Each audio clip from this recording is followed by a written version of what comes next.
All right, folks, Rich Van Tassel back with you, continuing on with the game picks for Week 7 of the NFL season. Next up, we have the winless Cleveland Browns, 0-6, 0-4 on the road, traveling to Cincinnati to play the Bengals, who are 2-4. Injuries for the visiting Browns: Corey Coleman, wide receiver; Seth DeVale, tight end; Marcus Burley, defensive back, are out. Joe Hayden, the cornerback, is doubtful. Terrell Pryor, the wide receiver, is questionable. For the Cincinnati Bengals, Tyler Eifert, tight end, is questionable. Cincinnati in desperate need of a win at this point, as is Cleveland. I don't want to pretend that Cleveland is not, but Cincinnati is certainly at the crossroads where this season could get away from them. They've lost a few straight in a row now. Certainly, it's been a tough schedule, so you can understand the losses, but in that tough division and the way Pittsburgh has been playing for the most part, of course, Pittsburgh has shown their inconsistencies. A loss would really put Cincinnati behind the eight ball. As for Cleveland, what is there to really discuss about them as far as their gameplay? Cody Kessler, his numbers are not bad, but I don't know how much that has to do with the fact that it's a lot of just underneath throws and everything. You look at it, he has 80 completions this year for 865 yards. So he's right at 10 yards per completion. He's, just not necessarily going downfield. He only has 42 incompletions, which isn't bad at all. But you look at it, a lot of these passes just aren't there. And frankly, I don't see a way that Cincinnati would lose this game. At some point Cleveland is gonna have to win a game. I don't think they're an 0-16 team. Maybe they are. It could be at that bad, but I don't think it's going to be this way. But hey, we're going to say this every week from now on. As long as Cleveland stays winless, at some point they're going to get a win. So just watch out for that. But you'd be a fool to pick it in this game. I like Cincinnati to roll, of course. 34-17, they unleash on the Browns and snap out of the funk they're in. But again, just you never know what can happen in the NFL. So stay tuned for that. Very interesting game next. The Washington Redskins at 4-2, of course, have won four straight games. Travel to Detroit, who are quietly 3-3 right now. The injuries for the visiting Washington Redskins: Jordan Reed, tight end, is out. Deshaun Jackson, wide receiver, questionable. Josh Dotson, wide receiver, is on injury reserve. For the Detroit Lions, Haloti Ngata, defensive tackle; Corey Robinson, offensive tackle, are out. Ezekiel Ansah, defensive end; Larry Wofford, guard; Tahir Whitehead, linebacker, are questionable for this game. Where to start with this one? We'll look at simply some of the aspects of the game. Ezekiel Ansah, questionable. I expect questionables to go. Washington's offensive line is not great. We'll see if Ansah can get some pressure on Kirk Cousins in this game, start causing him to make a few mistakes and throw some interceptions, which he's really cut down on. You look at Cousins, almost 80 incompletions on less than 250 passes. He's got almost 1,700 yards and 9 touchdowns to 6 interceptions. Matthew Stafford quietly is limiting the turnovers, and you see that. It's reflected in Detroit's game. This year, they're 3-3. Detroit's a team, you look at it, you take out the 1-7 start to last year. Remember, they were 11-5 the year before there, made the playoffs. They finished last year 7-2. That's 18-7 right there. 3-3 thus far this year. So they're 20-10 outside of that 1-7 start where things get away from you. So Detroit has quietly been a solid team under Jim Caldwell. He's really coached this team well. So for this game with Detroit on the 4-game winning streak, I think they're going to be due for a loss, and I think Detroit is finding something right now. I expect, like we said, Ezekiel Ansah to play and get pressure. Haloti Ngata, of course, is out, which could certainly affect this game as far as getting the pressure against that, less than stellar offensive line of the Washington Redskins. But I think they're able to get enough. Stafford limits the turnovers. Jordan Reed being out, that's one of Kirk Cousins' weapons. I see Detroit coming away with the victory in this game. Should be relatively high scoring with these two offenses. I like 31-27, could even be more than that, but a 58-point total between the two teams is a lot, but look for some serious offense in this game as the Detroit Lions come away with the victory and get over 500. Another interesting game. The Oakland Raiders at 4-2, 3-0 on the road, traveling to cross country, that west to east coast strip, playing at 1 o'clock against the Jacksonville Jaguars, who are 2-3. Off that bad start for the Jacksonville Jaguars, of course, they start out 0-3. They've been able to win 2 straight, and of course, no one running away with that division. So They're certainly right in it despite the 0-3 start, as we just said. Injuries for the visiting Oakland Raiders, the questionables: Rodney Hudson, center; John Feliciano, offensive lineman; Latavius Murray, the running back; Tywan Jones, the running back. Vidal Alexander, the guard, is doubtful. For the Jacksonville Jaguars, all questionables: Julius Thomas, tight end; Jared Odrick, defensive lineman; Neil Sterling, tight end. As we discussed, the Raiders 3-0 on the road. That's certainly very good. We'll see how they handle the West to East Coast travel that we just talked about. We've talked about it all season. It's always a factor for the 1 p.m. start time. Thankfully, the clocks had not even been set back an hour yet, so that's not going to affect them anymore in that regard. For the Jacksonville Jaguars, Oakland is a team I'm expecting a lot out of this year. I've talked about that, but certainly Oakland hasn't been in the playoffs in, what is it now, 14 years. This is a team that's still learning things.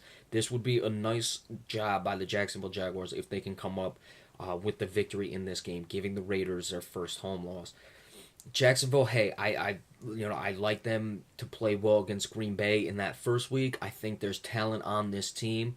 This has got to be one of those games. I can't remember which it was where I said it had to be a game that they win. It was against the San Diego Chargers when they went on the road the second week of the season. And that one is the one I'm thinking of, where you'd expect a team to be able to beat, of course, a lesser team if you're serious about being in playoff contention. This is a chance to atone for that, get to 500.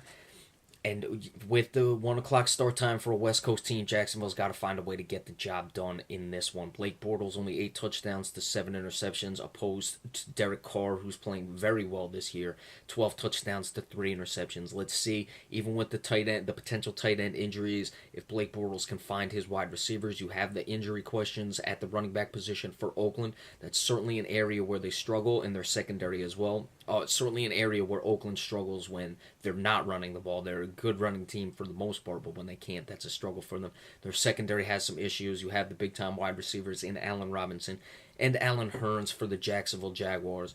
Jacksonville coming away with another high-scoring game in this one. I like 30-27 for the Jacksonville Jaguars with a big victory. The Buffalo Bills, 4-2, travel to Miami, who is 2-4 thus far this season. The Bills, of course, have won 4 straight. Miami coming off that surprise victory over the Pittsburgh Steelers last Sunday.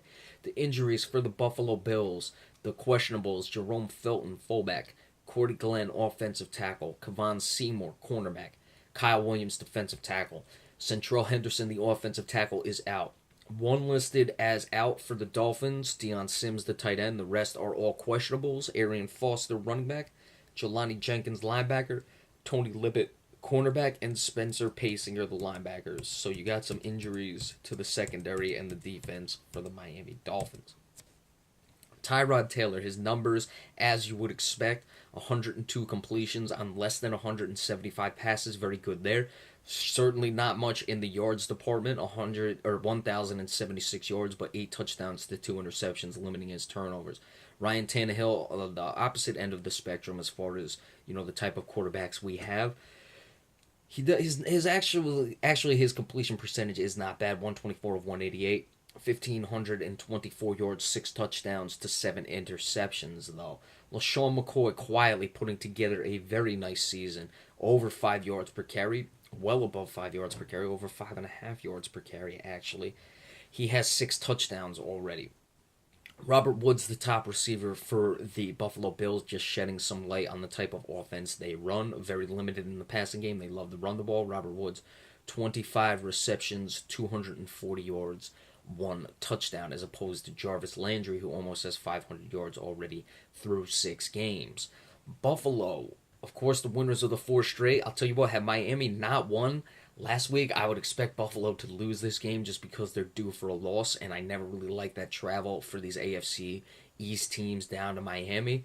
That's what I think keeps Miami somewhat competitive, is for whatever reason the team struggle. But hey, Miami won that surprise of last week, and I think Buffalo can get the job done by running the ball. Miami's run defense is not great, and we know that that's what Buffalo's going to be able to do. You have some secondary injuries, so when Tyrod Taylor wants to take his chances, he will be able to do so. And even with the offensive line questions, you have Cordy Glenn questionable, Centrell Henderson out. Those are the tackle positions. Tyrod Taylor doesn't stand back and pass the ball a lot, so if he's getting hit, they'll just resort to running the ball. Buffalo comes away with the victory, 21-10 in this game, as the defense shuts down the offense of the Miami Dolphins. Look for Tannehill to throw a few interceptions in this game. All right, the Tampa Bay Buccaneers at 2-3, traveling to San Francisco, who's 1-5. San Francisco, of course, has lost 5 straight games. The injuries, the visiting Tampa Bay Buccaneers, the questionables. Jude Ajay-Barima, the cornerback. Joe Halley, the center. Jerome McCoy, the defensive tackle. The outs, Robert Ayers, defensive end. Clinton McDonald, defensive tackle. So we have some defensive line injuries got to keep an eye on in this game for the Tampa Bay Buccaneers. San Francisco out, Will Hedman, the cornerback. Carlos Hyde, the running back. Hedman is on injury reserve. Torrey Smith, wide receiver. Rashad Robinson, cornerback. Glenn Dorsey, defensive lineman, are questionable. The traveling east to west is usually not that big of an issue, especially when the game starts at 4 o'clock on the West Coast time, so don't look for that to be a problem for Tampa Bay. At least I wouldn't expect it to be. Tampa Bay, can they keep pace in that division with the way Atlanta's playing? It wouldn't appear so at this point, but Atlanta got off to a hot start last year, so certainly they have something to play for in this game, and no one is really running away with any wild cards necessarily in the NFC, so Tampa Bay's got a lot riding on this one. I believe Tampa Bay is off the bye week. San Francisco losers of 5 straight. The quarterback situation is a mess. They're turning to Colin Kaepernick again. Let's see if they can get Carlos Hyde going. He's over 4 yards, or just under 4 yards per carry. He does have 6 touchdowns. I'd like to see San Francisco develop that. They've been good when they've committed to the run. They just don't commit to the run. Or they'll commit to the run when they should be passing more. They'll pass more when they should be running more. Chip Kelly is just a very confusing head coach. If San Francisco is going to snap out of it, it would be this one. I'd expect they're going to get the win. Tampa Bay, I was expecting a little more from. They haven't shown me the propensity to be a team that's going to go on the road and handle a team that's desperate on a 5-game losing streak. San Francisco comes away with a tough victory and a tough loss for the Tampa Bay Buccaneers. 21-17 San Francisco. All right, so we will come back just a little later on, give you the rest of the game picks for Week 7 of the NFL season. Be sure to stay tuned for that. Thank you all so much.